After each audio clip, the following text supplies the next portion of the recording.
Eduard Kuuskor on staabi- ja sidepataljoni veteran. Ta on võidelnud 1940. aastal Tallinna 21. kooli juures punaväelaste vastu. Ligi veerand 100 aastat tuli tal olla küüditatuna kodust eemal. Eduard Kuuskor on staabi- ja sidepataljoni eakaaslane.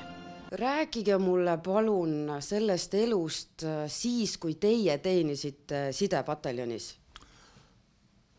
Siis oli niimoodi, et kõigepealt oli noorte aeg ja kui see sai läbi, siis tuli õppekompanii ja seal siis õppekompaniis oli niimoodi, et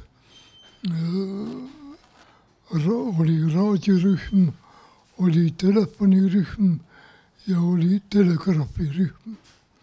Ma olin raadiorühmas ja siis raadioautoga oli 300-vatine see saatijaam, Saksa telefonkani oma.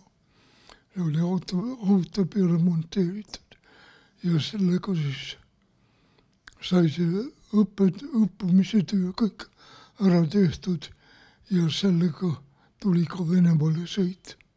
Venemaale sõit tähendab seda, et sidepataljoni veteran oli aastatel 1944–68 vangilaagris, kuid enne seda nõudsid punaväelased juunipöörde ajal sideväelaste kasarmute sundloovutamist Raua tänava koolimajas ja toimus lahing.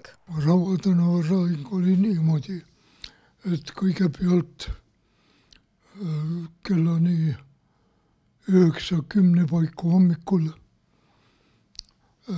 tulid venelased, sõitsid Kurusaga ette ja siis korjati kõikidel relvad ära. Püssid pidime ära andma. No ja võttis silma märjaks, olgugi et seda püssi puhastamisega sellega oli igavene häda ja selle eest sai hüümata. Aga kui ära võetis, võttis silma märjaks. Aga õnneks vaesed venelased ei teadnudki, et sidepataljoni relvahait oli Raua tänava koolimaja õue peal presendi all.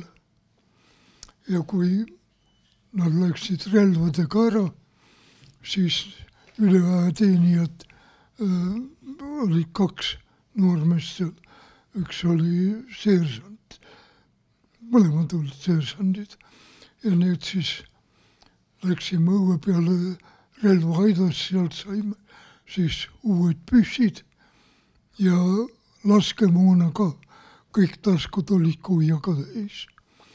Ja siis peale lõunat oli umbes nii kella võib-olla 4-5 paiku, siis meil olid juba kõigil oli juba varustus olemas.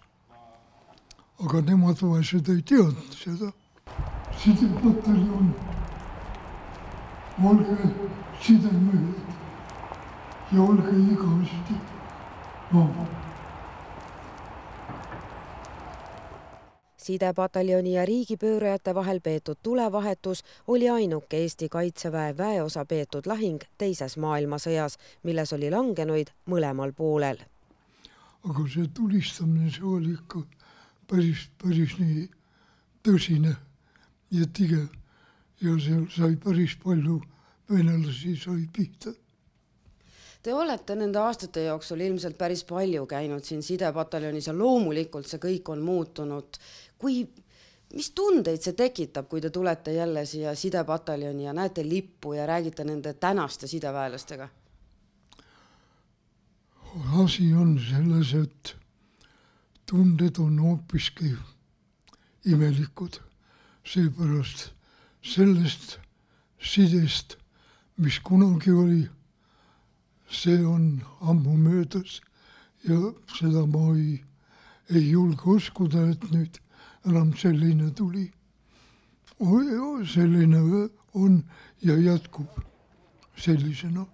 Igal juhul üldiselt oli nii, et nii-öelda ohvitseride ja reameeste vahel oli väga nii-öelda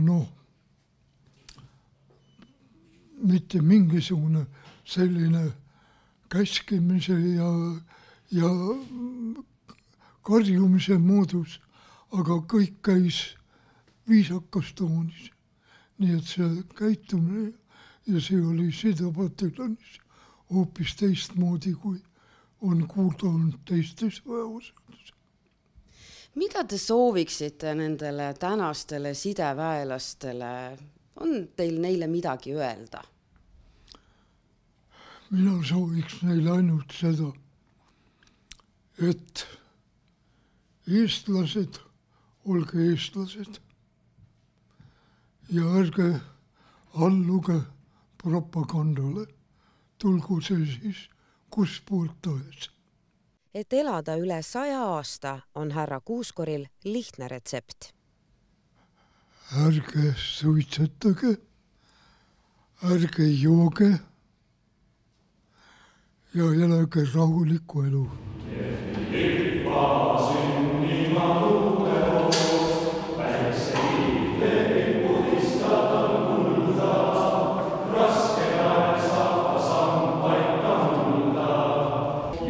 Hinnad me jõuküllas sammu ja ka helded meid mehemelt rammu, et kui siiski meid kutsub kord võitlusloos, kohe väljume kohe